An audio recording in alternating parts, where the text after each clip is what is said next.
الحاجات دي من تصنيعنا، واللي عاوز يشوف التصنيع من البداية للنهاية يشترك في قناتي سناء السويدي على اليوتيوب، وهيشوف تصنيع أي حاجة من الحاجات دي وشغل جديد وشغل تاني وحاجات تانية أحلى كمان.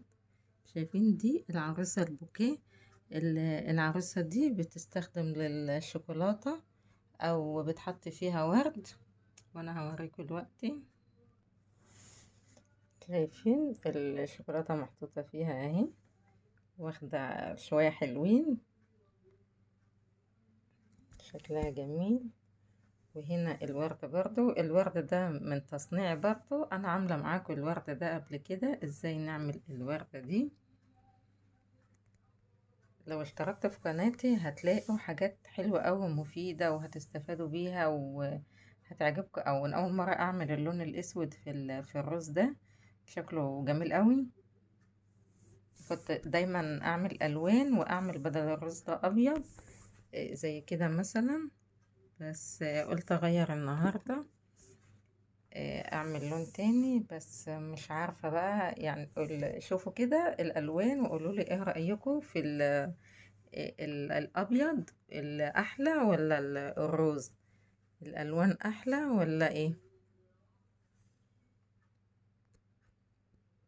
حاجات جميلة، والتصنيع ده سهل جدا ومشروع من قلب البيت، احنا بنعمله في قلب البيت واحنا قاعدين عادي، مفيش فيها مشكلة.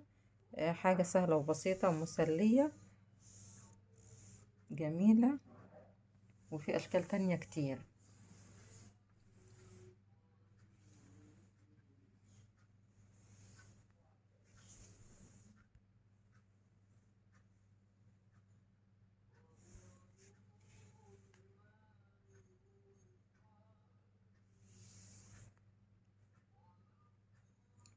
ما تنسوش بقى تشتركوا في قناتي على اليوتيوب وشجعوني ان انا اوصل لكم شغل كمان وحاجات تانية كمان، وكل الحاجات ان شاء الله اللي بقدمها حاجات مفيدة وحاجات عملية وحاجات ممكن تعملوها من قلب البيت، سهلة وبسيطة، وحاجات كتير بإذن الله هتستفادوا منها وهتعجبكم قوي.